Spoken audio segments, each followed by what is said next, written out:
So we are back और welcome back. काफी लंबा सेशन हो गया। और मैं भी हाँ ये रियलाइज हुआ तो मैंने 10 पेज 5-6 पेज स्किप कर दिया था। हाँ, तो लाइव कहीं ना सेशन कहीं लंबा होने के कारण वो 50 मिनट्स होने के कारण खुद बिल्कुल इंस्टाग्राम कट कर देता है। तो कोई नहीं, मैं ऑलमोस्ट हमारी स्टोरी खत्म ही हुई लाइक। हाँ, तो आपने बहुत खूबसूरत स्टोरी लिखी है, मस्त है, और आई बिलीव काफी लोगों को पसंद भी आया। लोग हार्ट्स भेज रहे थे और सबको स्टोरीज बहुत अच्छी लगी है। और अब एक छोटा सा रैपिड फायर करते हैं और उसके बाद एक खास ओके, सवाल जो सारे राइटर्स के ठीक लिए है, है। जी। ठीक तो है। रैपिड फायर थोड़ा सा तगड़ा होने वाला है, तो ब्रेस योर सेल्फ, पर्सनल काफी क्वेश्चंस है। तो आर यू रेडी और आर यू रेडी? हाँ हाँ, ठीक वैसे है, तो सही है। सब आ रेडी, ही हम गए रेडी हैं, हैं। ऑलमोस्ट सब आ ही गए हैं। तो I missed the end, kindly repeat. एक रिक्वेस्ट आया है कि एंड मिस हो गया, तो अब आपने स्टोरी ऑलरेडी अपनी तरफ से 2-3 लाइनों में आप एंड एक बार ही बता दीजिए। ठीक है, सो मैं जो स्टोरी पढ़ रहा था उसमें लास्ट का जो डायलॉग था जिससे हमारा वीडियो कट गया था, तो वो ये जी। होता है कि लड़की स्टोरी पढ़ती है तो एक क्लाइमेक्स का जो लाइन है वो ये है कि पन्ना हम्म। दर पन्ना, जी। पन्ना दर पन्ना ढूंढती हूँ तुझको, पन्ना दर हम्म। पन्ना ढूंढती हूँ तुझको, शायद रोज किताबों के इश्क में तू मिल जाए। तो इस तरह से एक कहानी की एंडिंग। क्या बात है, बहुत अच्छी लाइन है कि एक इतनी सुंदर पूरा, जैसे कि आपने बताया आपने कभी शायरी लिखी नहीं है और आपने इस बुक के लिए शायरी स्पेशली लिखी, तो ऐसा लग नहीं रहा है बिल्कुल, इसका पूरा सिंटेक्स सुन के सही कि में मुझे ऐसा कभी हुआ नहीं। मुझे शायरी लिखनी जेन्युइनली इट आती ही इज नहीं वेरी, है हाँ, मैं मानती हूँ बिल्कुल। कि सब लोगों को बहुत अच्छा लगा होगा, और जो कि हमारी रिक्वेस्ट थी वो I guess it is acknowledge. तो we shall start with the rapid fire. तो आपका फर्स्ट क्वेश्चन है कि जैसे कि आप जानते हैं लॉकडाउन चल रहा है, तो लॉकडाउन खत्म होने के बाद आप सबसे पहले किससे मिलने वाले हैं? फर्स्ट किसी एक ही बंदे का नाम लेना है आपको। नहीं नहीं, तो कोई भी हो सकता है ना। हाँ, एक ही, फर्स्ट। लॉकडाउन खुलने के बाद सबसे पहले तो मैं अपनी मॉम से मिलना चाहता हूँ और डेफिनेटली मैं घर जी। जाना चाहता हूँ सबसे पहले मैं, घर क्योंकि जाना मैं था और बैंगलोर अपने में मॉम। फंसा हूँ। जी। और मैं घर आप जाना चाहता हूँ बस। ओरिजिनली, जैसे कि सर ने मुझे कहा था जरूर इंदौर को मेंशन करने के लिए, और अभी Indore, Bhopal, all the cities are in very much trouble, तो I really pray that things go well for them. और जैसे कि आप बता रहे हैं सबसे पहले आप अपनी मॉम से मिलना चाहेंगे, दैट इज इंदौर जाना चाहेंगे, राइट? वापस अभी आप बैंगलोर में। बिल्कुल तो बिल्कुल। second question is, what would be the first thing you would like to eat after the lockdown? And ऐसे सब घर का खाना खा रहे हैं ना अभी, तो what is the first thing you would like to eat after the lockdown ends? मुझे लगता है कि this this question will not apply on me because मैंने आज ही बिरयानी ऑर्डर की है। सो मैं अच्छा। घर पे ही ऑर्डर तो करके खा जो रहा लोग हूँ। अभी अभी, मैं आपको बता दूं, हमारा question and answer Q&A complete हो चुका है, and then we heard a really beautiful story, और अब हम रैपिड फायर खेल रहे हैं। 2 क्वेश्चंस हो चुके हैं and the third question is, जैसे कि आपने बताया ऑर्डर तो आप कर चुके हैं, तो खाने वाला तो अप्लाई होता नहीं यहाँ पे, बट इफ इन नहीं केस होता। इन फ्यूचर अगर ऐसा अपॉर्चुनिटी आता है कि आप पर कोई ऑटोबायोग्राफी लिखी जाए, तो what would be the name of your autobiography और योर बुक? मुझे लगता है कि जस्ट लाइक दैट टाइटल को फिर से रिपीट करनी पड़ेगी। या जस्ट तो फिर लाइक उसे दैट ऐसा कर सकते टाइटल हैं, को, या तो उसे ऐसा कर सकते हैं जस्ट लाइक मिथिलेश। जस्ट मुझे तो लाइक ये लगता है कि एक मिथिल, सुटेबल मिथिलेश। या that is a very good name. And अब आपसे अगर फेवरिज्म की बात करें, मतलब हु इज योर फेवरेट में, तो who do you prefer as a Indian author, मतलब आपके फेवरेट कौन है? वैसे तो इंडियन में काफी सारे मेरे ऑथर्स हैं जिन्हें पढ़ता हूँ मैं। कोई एक फेवरेट, किसी एक ऐसा कोई राइटर का नाम तो नहीं दे सकता जिसे मैं पढ़ना बहुत पसंद करता हूँ, लेकिन हाँ, इंडियन राइटर की बात है तो अभी मैं किसका नाम लूँ, क्योंकि मैंने ऐसा कोई भी राइटर नहीं जिसकी मैंने 5 से ज्यादा किताबें पढ़ी। ठीक है, जी, हालांकि पर मैं आप ऐसे किसी का अपने, नाम ले लीजिए जिनको आप, you do look up to them या इंस्पायर या ऐसा कुछ। हाँ मुझे लगता है कि जो मैं शुभानंद जी जो है, शुभानंद जो क्राइम थ्रिलर में काफी लिखते हैं, उनका जो लिखने का राइटिंग जो स्टाइल है ना, जो तेरह हम्म। चौदह किताबें लिखी है, वो हम्म। इतना सटीक लिखते हैं। मतलब मैं अपने वर्क को काफी एडिट करता हूँ, पर उनका वर्क जब देखता हूँ तो ऐसा लगता है बिल्कुल फाइनल ड्राफ्ट है। उसे बस पढ़ के मुझे रिव्यू देना पड़ता है। मैं सोचता हूँ कि ऐसी कहानी लिख पाऊँ मैं, ताकि वो स्टोरी सीधे मैं लिखूं और वो पब्लिश हो जाए, बट ऐसा मेरे साथ अभी हो नहीं पा रहा है। बार बार मुझे हम्म। कुछ चेंजेस करने पड़ रहे हैं, मैं कुछ सेटिस्फाई नहीं होता। तो शुभानंद, डेफिनेटली उनका नाम लेना चाहूंगा। Beautiful. And moving on, who is your favorite? What is your favorite book? Which one do you like? कि जब आप लो होते हैं, या कौन सी ऐसी बुक है जो आपको मोटिवेट करती है, कह सकते हैं? देखो, ये इसमें अगर मैं अपनी बुक का नाम लेता हूँ तो डेफिनेटली लोग सोचेंगे अपनी बुक का नाम ले रहा है, बट डेफिनेटली मैं जस्ट लाइक दैट कैसे नाम लेना चाहूंगा, जैसे मैंने आपसे कहा था कि लाइफ में एक ऐसा फेज होता है जब आपने उस किताब को लिख के आप और डिमोटिवेट होने की कोशिश करते हो कि यार बस मेरे साथ ऐसा हुआ है, मैं पूरा वो उसका निचोड़ इस किताब में डालूं, लेकिन मैंने वैसा नहीं हम्म। किया। तो वो किताब ने हम्म। मुझे बहुत इंस्पायर्ड किया, मुझे इंस्पायर्ड किया, बहुत लोगों ने इंस्पायर्ड किया, पर डेफिनेटली मैंने उस किताब को खुद फिजिकल कॉपी में मोर देन 50 टाइम्स पढ़ा है। तो मुझे उस किताब को पढ़ना बार बार अच्छा लगता अच्छा। है। और ऐसे तो बहुत सारी और किताबें हैं, लेकिन अगर मैं आपसे पूछूं कि ऐसा कोई लोकल आर्टिस्ट बताइए, बैंगलोर या भोपाल या इंदौर में से, जो राइटिंग के फील्ड में आपको लगता है ग्रो कर रहे हैं, ऐसा कोई आर्टिस्ट जिनको आप जानते हो या कांटेक्ट एज में अ हो या। राइटर भी देख सकते हैं। हम्म। राइटर जी। नहीं, तो पर्टिकुलर हमारे एरिया की बात करें या फिर मतलब इंडिया की बात नो, ओवरऑल आपके हिसाब से एज अ आर्टिस्ट आपको कौन लगता है हु इज ग्रोइंग नाउ? मुझे लगता है कि देवेंद्र प्रसाद जी अभी यहाँ पे जुड़े हुए थे। देवेंद्र प्रसाद ने भी हॉरर किताबें लिखी हुई हैं, और हम्म। उनका मुझे एनर्जी काफी लगता है कि यार उन्होंने भी हम्म। लिखना, उनकी एक ही किताब, 2 किताब आई है अभी तक लॉन्च हुई है। हम्म। तो मुझे हम्म। लगता है कि उनमें काफी बहुत ही ज्यादा उनके पास एनर्जी है। तो हो सकता है कि कुछ जी दिनों में आप। मुझसे भी आगे निकल जाए, मुझसे लगता है मुझसे भी और आगे निकल जाए। अच्छा, तो एक बात आप मुझे ये बताइए कि अगर आप राइटर ना होते तो फिर आप क्या होते? मैं फिल्म मेकर होता, क्योंकि मैं अच्छा, मतलब इसी फील्ड गोविंदा में, का फैन हूँ। Surround field only? हाँ, मतलब राइटिंग फील्ड में नहीं, मैं फिल्म मेकर होता, इन द सेंस मेरा ये था कि मैं गोविंदा का बहुत बड़ा फैन रहा हूँ बचपन से। मैंने गोविंदा के लिए 3-4 फिल्में भी लिखी, ठीक है, नंबर 1 जी। सीरीज में भी लिखी है। तो डेफिनेटली मैं उसको बैठ के डायरेक्ट कर रहा होता, डायरेक्शन डायरेक्शन कर रहा होता, राइटिंग में डायरेक्शन कर रहा होता। ये मेरी एक ख्वाहिश थी। आई क्या होप बात है। जल्दी पूरी होगी।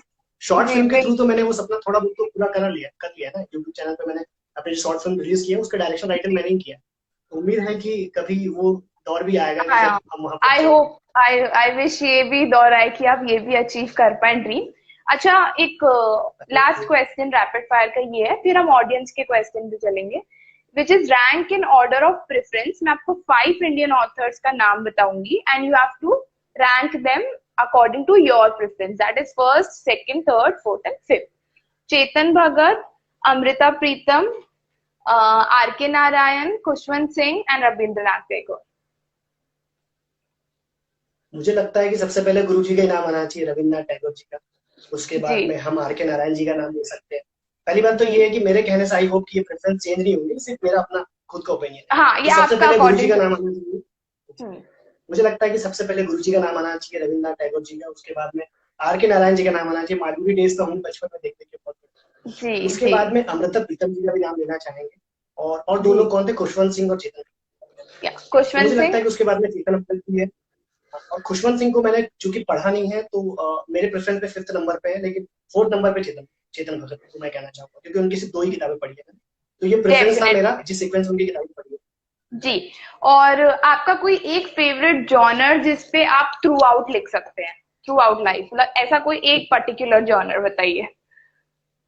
यार उसके लिए ना सबसे इजी एक मेरे पास में ये है कि लोग जानते हैं मेरे बारे में ना, कि मैं जी। सबसे ज्यादा क्या पढ़ना पसंद करता हूँ। अगर आप जी। यहाँ पे देखोगे, ये पूरी फैंटेसी किताबें, तो ये है फैंटेसी किताब, ठीक है, हैरी पॉटर हो गया। Harry Potter, right. और भी बहुत सारी किताबें हैं।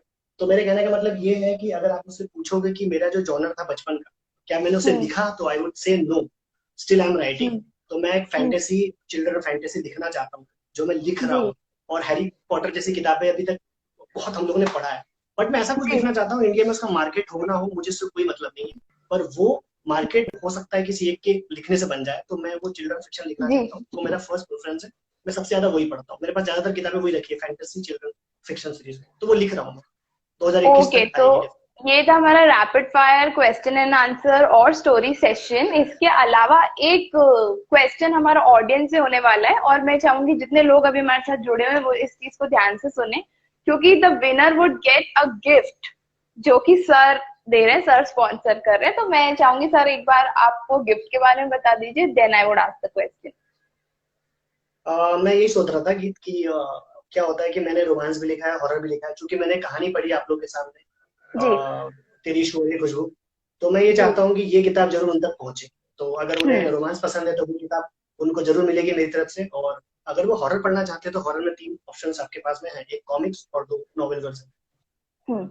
तो सर की तरफ से एक बुक सर गिफ्ट करेंगे जो भी विनर होगा। और एक मैं बहुत इजी सा क्वेश्चन पूछूं, जिन्होंने सर को पढ़ा है उनका एक बहुत ही फेमस टैगलाइन जो उन्होंने यूज किया है वो मैंने लिख कर रखा है कि अक्सर इश्क वाली बातें कुछ यूं ही सोचकर लिख लेता हूँ। तो अगर आप लोगों में से किसी को वो पता है तो अगर कमेंट में आप सबसे पहले उसको कंप्लीट कर देते हैं तो या तो आप विनर हो सकते हैं, या तो अगर सर के रेफरेंस में अगर आपने वो नहीं पढ़ा हो तो किसी भी बुक का नाम या किसी भी रेफरेंस में अगर आप कुछ मैसेज लिख देते हैं तो then you would be the first one to get the book as a token of love from Mithilesh Gupta. तो अब देखते हैं कि कोई ना कोई आंसर कर दे, वरना सर मेरे को भेज देना आप। मुझे ये लगता है, हाँ ठीक है, मुझे ये लगता है गीत की अभी जो हमारे जो पहले वाले जो रीडर्स जो जुड़े हुए थे, उनमें से काफी लोग डिस्कनेक्ट हो गए, वो हमसे दोबारा कनेक्ट नहीं हो पाए। जी मुझे ये जी पता है कि जी जिस क्वेश्चन को जो आपने पूछा है उनमें से बहुत जी सारे लोगों को ये आंसर पता हो, ठीक है, जी। और मुझे उनके भी पास ये ऐसा किताब लगता है होगी। क्योंकि हाँ, क्योंकि लाइव बीच में थोड़ा सा इश्यू कर गया ना, इसीलिए आई गेस थोड़ा नहीं, सा। क्योंकि मुझे उनके मैसेजेस अलग से दिख रहे हैं मुझे व्हाट्सएप में, इसका मतलब ये है कि दोबारा वो ज्वाइन नहीं। तो ठीक है, कोई बात नहीं है। इस क्वेश्चन को डेफिनेटली वो लोग तो जिन्होंने पढ़ा है वो जरूर बता सकते हैं, या उन्होंने अगर एडवर्टाइजमेंट भी देखा हो। जी तो वैसे गीत एक खास बात ये भी है कि अगर आप अगर कोई मेरे व्हाट्सएप में जुड़ा हुआ है इनमें से भी, तो इस चीज को वो इजिली पकड़ लेगा। हालांकि पकड़ देखिए, लिया। फैशन स्नैपर अपने क्वेश्चन काफी। द क्वेश्चन वाज कि सर ने एक डायलॉग अपनी बुक में लिखा है, अक्सर इश्क वाली बातें कुछ यूं ही सोचकर कर लेता हूँ। तो उसके आगे की एक बड़ी खूबसूरत लाइन है, तो अगर आपको वो लाइन याद है और अभी याद आ रही है अगर, तो प्लीज वो कमेंट में लिख दीजिए so that I can announce you the winner. आप काफी देर से जुड़े हुए हैं हमारे साथ, सो या और एक और हिंट देता हूँ मैं, पर आई एम सो सॉरी, हाँ। बहुत सारे लोग यहाँ पे जुड़े होंगे, वो मेरे व्हाट्सएप पे नहीं जुड़े होंगे। पर जब ये मैंने लाइन लिखा था इसमें, तो इस बुक के रिलीज से लेके मेरा जो 2017 से मेरे व्हाट्सएप पे स्टेटस यही है, अभी तक चेंज नहीं किया मैंने। तो ये एक और हिंट सर ने दे दी है। और मैं चाह रही थी ये क्वेश्चन पहले आ जाता हमारे सामने तो शायद काफी लोग इसका आंसर कर देते।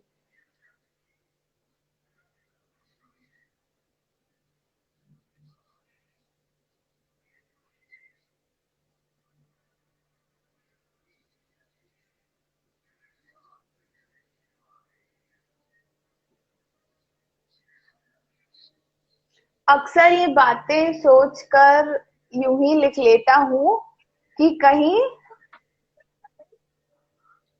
वो यूं ही कहीं वो यूं ही गम ना हो गम जाए। ना आए भाई, ठीक है, गुम ना हो जाए। गम ना ठीक नहीं, है, गमना शायद गुमना ही लिखना चाह रहे होंगे, पर ओ वेरी माय, वेरी वेरी यहाँ वेरी पे गुड यार ट्राई। हमने यहाँ पर एक गलती से हिंट दे दिया, क्योंकि आजिम खान जी ने रिप्लाई किया, ये मेरे व्हाट्सएप पे जुड़े हुए, इन्होंने फटाफट जाके मेरा स्टेटस देखा और वहां से उठा के, लेकिन कोई बात नहीं, इन्होंने आंसर दिया यार। देखो, फेयर, जी हम अनफेयर तो नहीं रहेंगे इनके लिए, तो डेफिनेटली। जी। Thank you so much for giving the right answer. और मैं सर से रिक्वेस्ट करूंगी कि सर आप बुक बिल्कुल पहुंचा दीजिएगा। बिल्कुल बिल्कुल। जी बहुत शुक्रिया। और सर एक लास्ट क्वेश्चन, जितने भी राइटर्स हमें सुन रहे हैं उनके लिए आपकी तरफ से कहते हैं ना लास्ट खत्म करने के लिए अनमोल शब्द, कोई भी 3 tips to all the artist और फिर एक लॉकडाउन मैसेज जो आप देना चाहेंगे हमारी जनता को, हमारे आज के यार, व्यूअर्स को जितने लोगों ने ज्वाइन किया है। आज के लिए तो मैं यही कहना चाहूंगा, पहले first of all I would like to say कि अभी जो पहले हम लॉकडाउन से स्टार्ट करते हैं, कि लॉकडाउन में ये होता है कि जब हमारे पास में काम नहीं होता है, ठीक है, जैसे कि संडे को मेरा भी ऑफिस ऑफ रहता है, तो संडे को ना मन जो होता है बहुत सारा, कि क्या होता है कि अगर आपने फील किया होगा, अगर आपके पास में काम नहीं है ना, आप बहुत डिप्रेस जी हो जाते हो, आपको लगता है ये जी क्या कर रहा है कोरोना, ये हमें घर से बाहर क्यों नहीं निकलने दे रहा है, ये हम कैसे घर, मेरे दिमाग में विचार आ रहे हैं सुबह से। मैं सुबह से 2-3 लोगों से बात कर चुका हूँ, यार मैं घर चला जाऊंगा, इंदौर चला जाऊंगा, वहाँ पे जी। सिचुएशन और खराब है। तो मेरे को लगता हम्म है कि लॉकडाउन में ये होता है कि अगर आप फ्री हो ना, तो बहुत एक डिप्रेशन दिमाग में आता है। तो मुझे लगता है कि उसका जी ऑप्शन यही है कि मैं आजकल क्या कर रहा हूँ, 90s की फिल्में देख रहा हूँ, गॉडजिला देखी, स्पाइडरमैन देखी, मार्वल की मूवीज देख डालिए, मैं यही करता हूँ। ठीक है, मैं बहुत देख रहा हूँ मूवीज और मैं बुक्स पढ़ रहा हूँ, मजा आ रहा है, तो थोड़ा सा जी इजी हो जाता हूँ। दूसरा, आर्टिस्ट और राइटर के लिए तो टिप्स मेरा यही है कि हमें हमेशा लगता है कि पहली किताब लिख ली हमने और बस अब हम यहाँ के बॉस हैं। ठीक है, जी हमने जी पहला जी पेंटिंग आर्टवर्क कर लिया, अब हम एमएफ हुसैन। ठीक है, जी ऐसा होता नहीं। अगर आप किसी जी भी राइटर को देखोगे, उसकी पास्ट हिस्ट्री जाके देखोगे, देखो, कहते हैं ना कि वन नाइट सक्सेस कुछ नहीं होता है, उस जी, सक्सेस के ओवरनाइट नहीं पीछे होता में या। कितनी रातें होती, बिल्कुल नहीं होता है। हम्म, सोचता नहीं कि यार नहीं, इसने तो रात भर में यार उसने कोई किताब लिख ली और सुबह उठ के देखा कि यार ओवरनाइट सक्सेस हो गया बंदा। लेकिन मेरा जी मेरा मेरा सिंपल मानना है, एक रात में कुछ नहीं होता। एक मैंने इस किताब को एक रात में लिखी नहीं है, मैंने भी 1-2 साल लिए हैं जी उसको। तो वो जी मेरा जी टिप्स है कि थोड़ा सा पेशेंस रख के लिखते जाओ, एक नहीं तो दूसरी किताब, तीसरी किताब। मुझे लगता है कि शायद हो जी सकता है मेरी 10वीं किताब इतनी बड़ी हिट हो जो मैंने भी सोचा नहीं हो, जी लेकिन मुझे लिखना तो पड़ेगा ना लगातार 10 किताबों तक, तो मैं लिख रहा हूँ। राइट। तो ये मेरा एक छोटा सा एक सजेशन है। और कोई लॉकडाउन लॉकडाउन मैसेज तो आपने दे दिया, बस एक लास्ट क्वेश्चन आपके लिए आया है, वो मैं रैपिड फायर में रखना चाह रही थी पर मुझे पता था लोग आपसे यहाँ पूछ ही लेंगे, इसीलिए एक लास्ट क्वेश्चन है कि मिथिलेश जी लव मैरिज करेंगे या अरेंज? चलिए आप ये बता दीजिए and then we would end. खैर देवेंद्र भाई को तो इस सेशन के बाद ही मुझे कॉल करना पड़ेगा, लेकिन यहाँ तो जवाब देना ही पड़ेगा। तो नहीं, सिंपल सा फंडा यही है कि क्या बोलूं। ठीक है। तो दूसरी बात ये है कि चल रही हैं चीजें, और उस बारे में थोड़ा सा जिक्र नहीं करेंगे, बट डेफिनेटली अगले 6 महीने मुझे में लगता डिसाइड है होगा। कि जो जानते हैं वो जानते हैं, जवाब सबको मिल ही गया होगा। और it was lovely chatting with you and it was a fun interview session sir, thank you so much for coming thank you live so with much. Artist jam, it was a honour hosting you.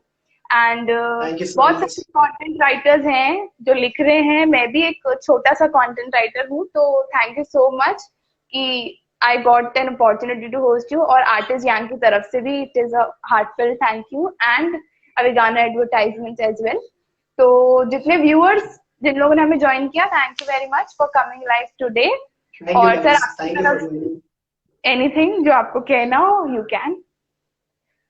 बस वही जो line मैंने कही थी कि अ, मैं एक पढ़ता हूँ, वो बारिश भी पुकारती रहे मुझे, वो बारिश भी पुकारती रही मुझे, और एक मैं था जो सिर्फ तुझे पुकारता रहा। Thank you. क्या बात है, thank you so much sir for coming live and it was fun chatting with you.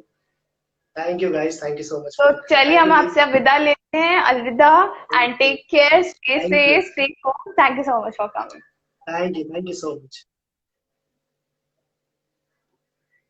हाँ जी, तो ये था हमारा एपिसोड नंबर 3 ऑफ कलाकार talk series. Thank you so much for joining, thank you so much for showering all the love and please stay tune for further updates, for further live sessions. I would like to once again thank Artist Yang and Avigana Advertisement. And this was your very own anchor Geet Kotwani. आप मुझे follow कर सकते हैं @Geet पर, which is my personal account. So I would see you all there for further live sessions and stay tuned, stay healthy. Toodles, take care.